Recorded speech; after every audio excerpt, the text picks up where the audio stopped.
What is up, everybody? You are listening to Sessions, the best hip-hop podcast on the internet. I don't know if there's any other show that does a reaction / podcast.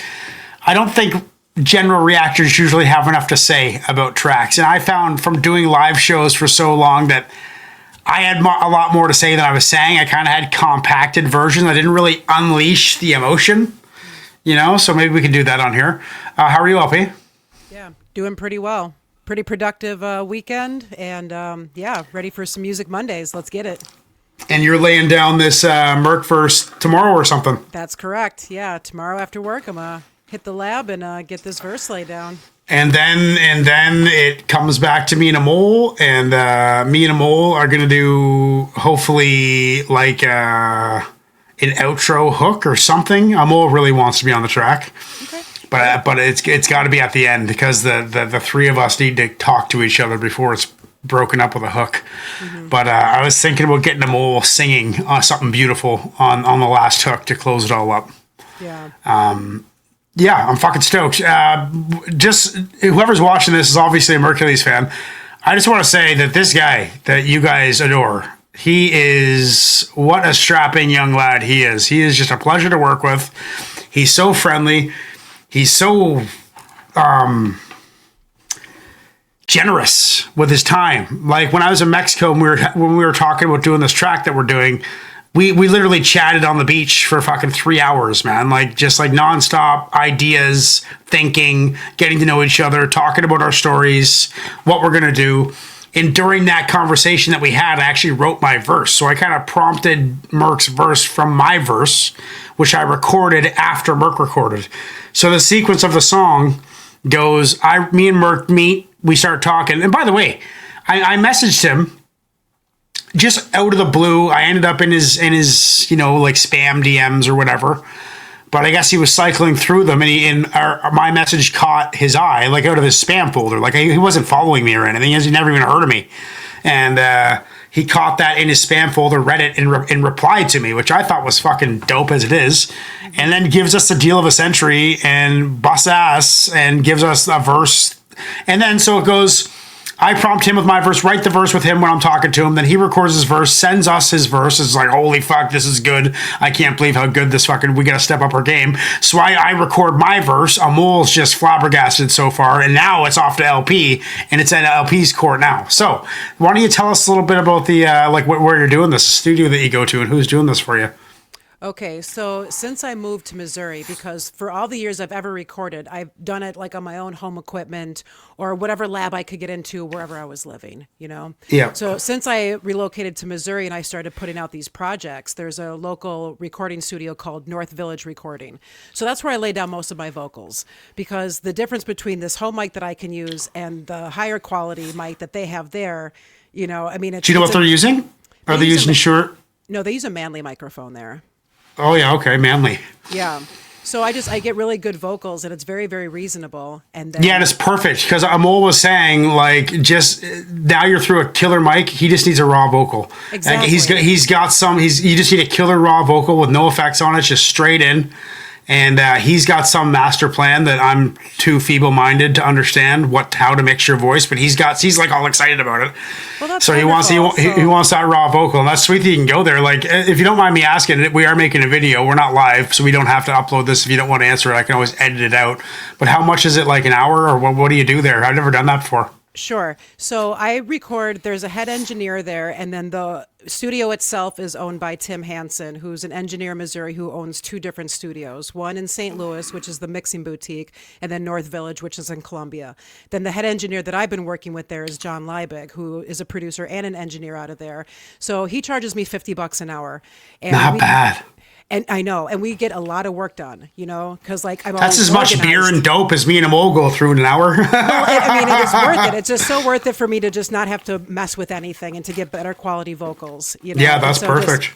So I just get in there, get him the beat, I'm like, okay, just lay me down the raw vocals, bounces down a WAV file, boom, we're done. Move on to the next thing. Maybe we mix a beat. Maybe I, lay down a vocal for another collaboration project or the next single I'm working on. Whatever. Perfect. So, yeah, that's awesome. I mean, 2 hours I walk away with there, usually with the masters for something and or a beat. So it's yeah, no kidding. That's fucking dope. Does he know what you're doing tomorrow? Does who know? The engineer that you're working with? No. Yeah, does he know Merkules or? I don't know if he does. I'll ask him. Like, have you heard of Merkules? This is what we're recording for today. So it's going to be a little bit of a surprise. Because as far as hip hop goes, I gotta say, like, he's the biggest to come out of Canada. For a Canadian artist, I mean, like, he's as big as it gets. Who else? Yeah. Who else in hip hop comes close to the notoriety of Merkules? We got like Prevail, obviously, Swole members, Mad Child. They're up there. Sure, Swole members. Classified out east. Okay. What are those guys that Larry introduced us to? The Vancouver Islands. Someone in the Vancouver Islands. Yeah, that's right. I actually reached out to one of those guys. I not reached out, but followed him on Instagram. I forget his name now. BC guys, I think I got to get connected with. Though he has a real laid back flow. Fuck, I wish you could find out. Let me just. You know what? I'm just gonna. Since we're not live and we're not really entertaining people, I'm gonna try and find out who this person is because I'd hate to mention them and not know their name. Can you search your friends by like on Instagram? Is it like chronologically, like when they became? Yeah, maybe. I don't know. Oh yeah, it's latest. Perfect. Who is it? Mocha Only. Thank you. I'm glad I did that. Yes. Mocha Only. So now I have him on phone. He has a private Instagram, but now I have him. He follows me, and we followed each other. So now I can message him. So that's someone else from the homeland of Canada that we can get on a track. What do you say we get into this Merkules track? Let's hear some music. Okay, shout out to Merkules. Stay tuned for Hard Truths coming out on probably December 21st. Winter solstice seems like an appropriate day to drop Merk track. This one is called Give Me a Sign. Yeah. Through the trials and tribulations, here we are back where we started once again.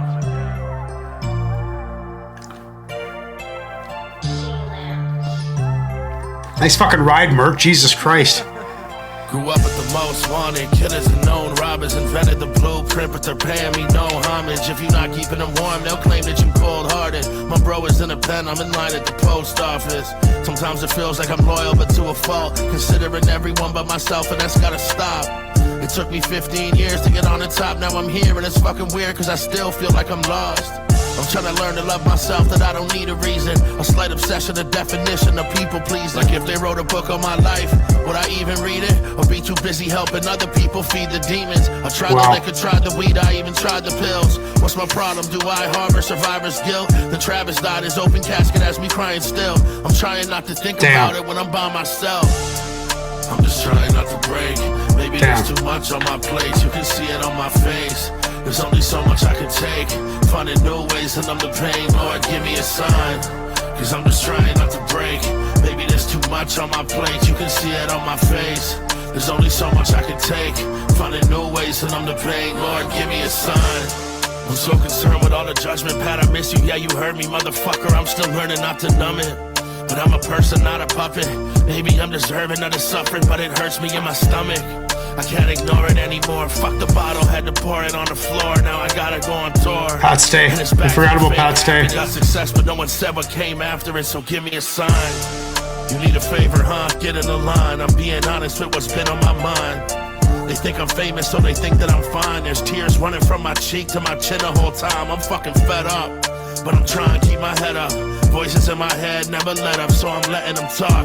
Otherwise I know they never will stop. I'm saying nothing and that says a whole lot. I just give them the sign. I'm just trying not to break. Maybe there's too much on my plate, you can see it on my face. There's only so much I can take, finding new ways to numb the pain. Lord, give me a sign, cause I'm just trying not to break. Maybe there's too much on my plate, you can see it on my face. There's only so much I can take, finding new ways to numb the pain. Lord, give me a sign. Was there a Pat's Day bar in there. We forgot to mention Pat Stay, also a huge Halifax Canadian rapper. Unfortunately, passed away. I believe he was killed. Unfortunately, and it's weird to hear a Pat Stay bar in there right now because I just heard that Apathy podcast and he was talking about his DMs with Pat Stay and how Pat Stay was always sending voice DMs. And that's kind of my thing with you guys too. Like if I don't want to type it, I'll just fucking do the voice note. Or if it's not super quick, I'll just do the voice note. It's so much more feasible. But yeah, I mean, Merk has seen some heavy shit, man. Like open casket, just talking about one of my best friends was murdered in 2013. And during that time, I was so sick with schizophrenia, brewing, undiagnosed, just suffering, manic, being impulsive. But that whole time that I was doing that, I was a home care provider providing hospice and palliative care to dozens of senior citizens in the area. All that time supporting one of my best friends, Josh, doing his home care for getting him in and out of bed and getting him in and out of the shower and all that stuff. And I was so focused. And I was also working part-time at a restaurant at that time too, at Jack's Restaurant in Waterloo. So I kind of relate to what Merk's saying, how like I didn't take care of myself. I was so busy taking care of other people for so many years that for like 15 years, like he said, same as me, 15 years, all the while I'm trying to grind, trying to make it in the music scene, all the while I'm helping all these people. And the last person I was thinking about was myself. And then now I got a grasp on my self-care. So I'm a lot healthier now than I was, but I can see, I don't know, I just relate to Merk. I don't know how old he is, but I kind of got like a big brother thing for him going on, you know, like even though he's this monster superstar, I just feel like I can help him with what he's going through now. Cause I feel like it was what I went through 10 years ago, you know? So I really love him. I think he's a great artist. He's super honest. He's super real. This is real facts. I talk about his open casket at his buddy's funeral, you know, when, I'm not sure if that was the incident where Merk got stabbed or around the same time or during the same situation. But then there's all the stuff like growing up with the delinquents. And I was doing support for one of the bikers' brother. I was providing mental support for years. So I was always dealing with bikers and always in these weird situations with like some of them were criminals. Some of them have been to jail. I was always interacting with these people like Emily's neighbors when the tree fell on our car. They're bikers. I'm having to deal with the bikers, you know, having to ease tensions with dangerous people, and it's a stressful environment. I like it. I like the song. I thought it was great. What do you think? Yeah, well said, buddy. So there's a lot to unpack here, but it was very, very digestible in the way that he presented all of the information. And, you know, in listening to him and trying to delve a little bit more into his catalog and seeing what he's about, you two seem like kindred spirits to me. You know, I do see a lot of similarities in some of the things that you rhyme about and some of the things that you've been through. So I think that, you know, this upcoming track is going to be pretty special. And this one here just kind of gets more of a glimpse into the realness that Merk displays, you know? And it's very important. It's so important to practice self-care because it's very easy, especially for certain types of people, to pour more out of their cup than they have to give because that's in their nature to do so, to be generous by default, to be loyal to a fault, as he said in his bars, you know, and just to continuously be just that generous. And then you look back at yourself like, wow, the tank's getting pretty darn empty over here. You know what I'm saying? So it's okay to preserve that through and within yourself and know when to draw a line and have a boundary there. So you're not depleting yourself, but still being the person that you were meant to be. You know what I mean? Oh, fuck. I can't wait to hear your verse. Holy fuck. I'm excited. Yeah, I'm excited. I've been keeping it a secret too. I am. That's how I am, though. I like to do the reveal. I keep it, you know, and then do, So it's fucking awesome. Yeah. What a cool track. What a cool time. I mean, but the Pat Stay talk about like two big Canadian rappers, Pat Stay and Merkules. I guess like, I mean, media wise, Merk may have surpass Pat Stay's reach, but Pat Stay has like a local love from huge MCs. Like he had an impact on people. He's just a little younger than us. He's born 86, I think Pat Stay was. Okay.